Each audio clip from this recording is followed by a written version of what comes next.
నేను 4 ఇయర్స్ నుంచి సయాటికా అనే పేరుతోని చాలా బాధపడ్డాను. ఎక్కడ ఎన్ని హాస్పిటల్లో తిరిగినా ఎక్కడ నాకు రికవరీ దొరకలేదు. ఇక్కడ వచ్చిన నుంచి ఫస్ట్ రోజు నేను నడుచుకుంటూ రాలేకపోయినా ఇప్పుడు 4 డేస్ అయితే నాకు ట్రీట్మెంట్ జరగబట్టి ఇప్పుడు నా మంచిగా నడుస్తున్నా, కొంచెం రిలీఫ్ ఉంది.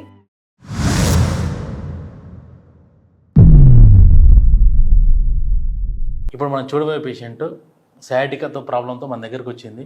ఈమె వచ్చి కూడా మన దగ్గర 4 డేస్ అవుతుంది.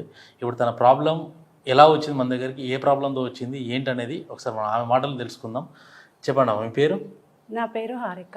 హారిక, అసలు మా దగ్గరకు వచ్చినప్పుడు నువ్వు ఏ ప్రాబ్లంతో వచ్చినావు, ఏంటి నీకు అసలు మేము ఏం ట్రీట్మెంట్ చేసినావు ఏంటి ఒకసారి మీరు చెప్పండి. ఒకసారి మా వ్యూవర్స్ కూడా తెలుసుకుంటారు. నేను 4 ఇయర్స్ నుంచి సయాటికా అనే పేరుతోని చాలా బాధపడ్డాను. ఎక్కడ ఎన్ని హాస్పిటల్లో తిరిగినా ఎక్కడ నాకు రికవరీ దొరకలేదు.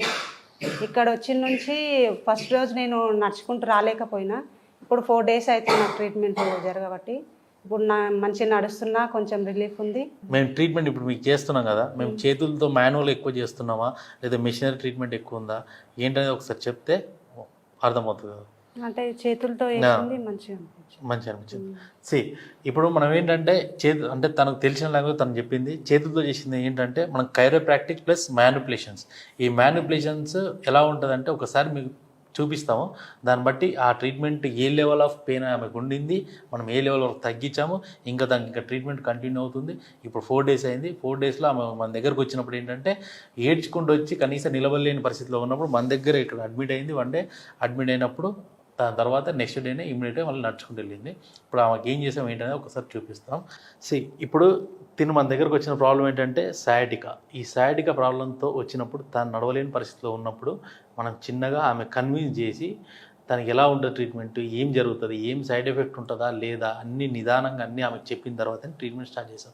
స్టార్ట్ చేసిన తర్వాత వితిన్ 2 డేస్లోనే ఈమె మన దగ్గరికి హ్యాపీగా వితౌట్ బెండింగ్, అంటే బెండింగ్ కూడా విత్ బెండింగ్తో మన దగ్గరకు వచ్చింది. వితౌట్ బెండింగ్తో మళ్ళీ మన దగ్గర నుంచి వెళ్ళిపోయింది. చూడండి ఒకసారి, ఇక్కడైతే ఏదైతే ఈ లొకేషన్లో పెయిన్ ఉందో ఇక్కడ ఉందో మా పెయిన్, ఇది యాక్చువల్ స్పాట్ ఏమే పెయిన్. డే 1 నేను కనీసం ఇలా జస్ట్ టచ్ చేసినా కూడా ఆమె ఓర్చుకోలేని పరిస్థితి, ఆమె అన్బేరబుల్గా ఉన్న సిచ్యువేషన్లో ఉండింది ఆ రోజు.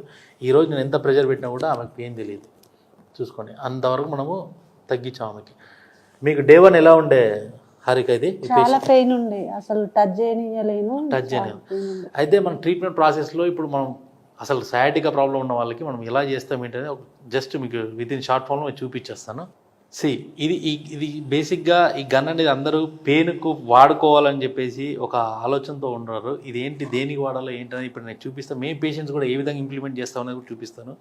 ఈ మెషిన్ వచ్చేసి జస్ట్ మయోఫేషియల్ రిలీజింగ్ టెక్నిక్స్, అంటే మయోఫేషియల్ రిలీజ్ చేయడానికే దీన్ని ఎక్కువ వాడతాము. చూడండి, ఈ పేషెంట్ మనం ఇప్పుడు పెయిన్ ఇక్కడ ఉంది, దీన్ని ట్రిగ్గర్ చేస్తూ ఇప్పుడు ట్రిగ్గర్ పాయింట్ ఇక్కడ ఉందా, మా పెయిన్ ఉందా ఉందా చూడండి, ఈ ట్రిగ్గర్ పాయింట్ ఏదైతే ఉందో దీన్ని బేస్ చేసుకొని ఇలా చేస్తాం.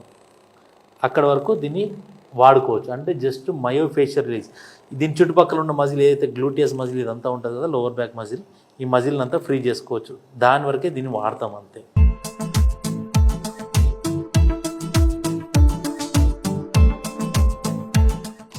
ఇది ఎట్టి పరిస్థితుల్లో బోనీ ప్రామినెన్స్ ఏదైతే బోన్ స్ట్రక్చర్ ఉంటుందో ఆ బోన్ ప్లేస్లో పెట్టడానికి ఇది కుదరదు. మజిల్ స్ట్రక్చర్లోనే మజిల్ బేస్ ఎక్కువగా ఎక్కడ ఉంటుందో అక్కడే ఇది వాడాలి. ఇది మయోఫేషియల్ రిలీజింగ్ టెక్నిక్, దీన్ని వాడతాము. దీని తర్వాత పేషెంట్కి మనం ఇంప్లిమెంట్ చేసే ప్రాసెస్లో, అంటే మనం ట్రీట్మెంట్ సయాటికాకి ఏదైతే చేద్దామో ఒక కాన్సెప్ట్ ఉంటుంది, ఆ కాన్సెప్ట్లో ఇంప్లిమెంట్ చేసే ప్రాసెస్లో ఇది మయోఫేషియల్ రిలీజింగ్ టెక్నిక్స్ అయిపోయిన తర్వాత నెక్స్ట్ ఇమీడియట్గా ఈ సయాటికా పెయిన్ ఏదైతే ఉందో ఇక్కడ దీనికి సంబంధించింది కైరోప్రాక్టిక్ ఇంప్లిమెంట్ చేస్తాం. ఈ కైరోప్రాక్టిక్ ఇంప్లిమెంటేషన్లో చూడండి, మా పెయిన్ ఉందా ఇక్కడ, ఇదండి, దీన్ని బేస్ చేసుకొని లోవర్ బ్యాక్లో ఇది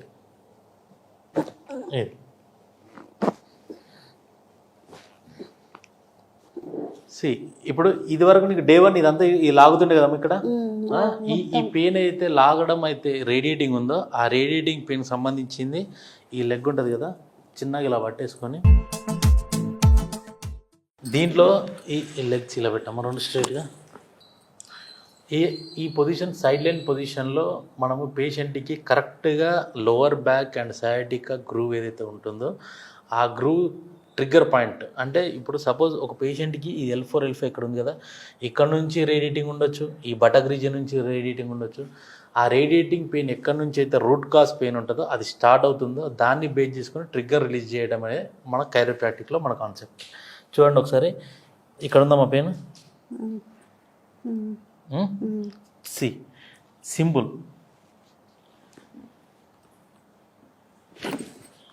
ఇంతే, ఇది మనం చేసే స్పైనల్ ట్విస్ట్ ఇన్ కైరోప్రాక్టిక్. ఇదేంటంటే జస్ట్ ఎక్కడైతే ట్రిగ్గర్ పాయింట్ ఉందో ఆ ట్రిగ్గర్ పాయింట్ బేస్ చేసుకొని ఈ ట్రీట్మెంట్ మనం అప్లై చేస్తాము. ఇది ఎట్టి పరిస్థితుల్లో ఇది చాలా ఈజీ ఉంది కదా అని చెప్పి మీరు ఇంట్లో మాత్రం ట్రై చేయకండి. ఏదున్నా ప్రొఫెషనల్స్ ఉంటారు దీనికి సంబంధించి, వాళ్ళలో ట్రై చేయండి. ఇది మనం ఒక సయాటికా పేషెంట్ మన దగ్గరకు వచ్చిన తర్వాత మళ్ళీ ఇది అయిపోయిన తర్వాత కూడా ఈ కైరోప్రాక్టిక్ ఫస్ట్ మయోఫేషియల్ రిలీజింగ్, దాని తర్వాత మజిల్ ఫ్రీ అవుతుంది. ఫ్రీ అయిన తర్వాత ఆటోమేటిక్గా మళ్ళీ నెక్స్ట్ సెకండ్ స్టేజ్లో కైరోప్రాక్టిక్ ఇంప్లిమెంట్ చేస్తాం. థర్డ్ స్టేజ్లో వచ్చేసి ఫిజియో సంబంధించింది ఏవైతే ప్రాబ్లం ఆమెకు ఉందో, రేడియేటింగ్ ఉంటే దానికి సంబంధించిన ఎక్విప్మెంట్, లొకేటెడ్ పెయిన్ ఉంటే దానికి సంబంధించిన ఎక్విప్మెంట్ ఇవి వాడిన తర్వాత మళ్ళీ చివరిలో కూడా myofascial releasing techniques with lubricant ఏదైనా సరే ఏదో ఒకటి, అంటే అది ఒక ఆయిల్ ఉంటుంది, అది ఆయిల్ అప్లై చేసేసి దాన్ని క్లియర్గా మనం చేయడం జరుగుతుంది. దిస్ ఈజ్ ద సయాటికాకి సంబంధించింది కంప్లీట్ ట్రీట్మెంట్ ప్లాన్.